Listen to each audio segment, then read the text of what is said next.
Mifanalavitra amin'izay ihany akora ilaina rehefa vanim-potoana ny fety tahaka izao na ny anaovana ny mofomamy na ny karakarana sakafo ao an-tokantrano ny atody tamin'ity indray mitoraka ity ihany koa dia somary nahitana fihenany ny mpividy izay atody izay eny an-tsena raha nambaran'ireo mpividy ihany koa moa dia somary nahitana fiakarany vidin'izay akora izay. Nitobaka ary tsy niova ny vidin'ny atody tamin'ity Noely ity.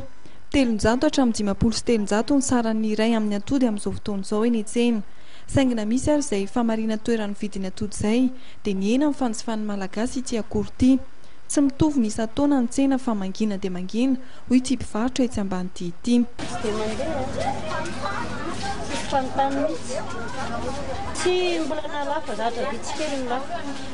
Tsy tsena mihitsy misy. Taloha milafilafy ny sonitra ihany izy fa tsy dia sonitra firotra isa-taona.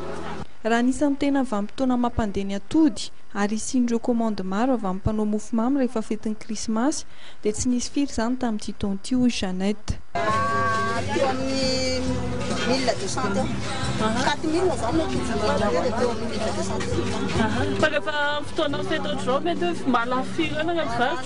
7000 herinandro. Anaovana tabatao zany commande daholo zany ianao rehefa fety ohatr'izao.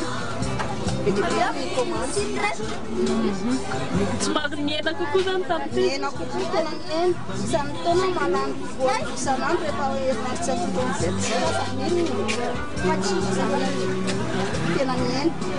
Tamin'andro fetsena raha tena niena.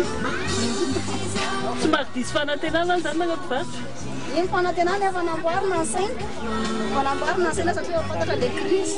Anamboarana bûche de Noël izay mofomamy manamarika amin'ny fetin'ny Noely no tena ampiasain'ny mpanao mofomamy ny atody.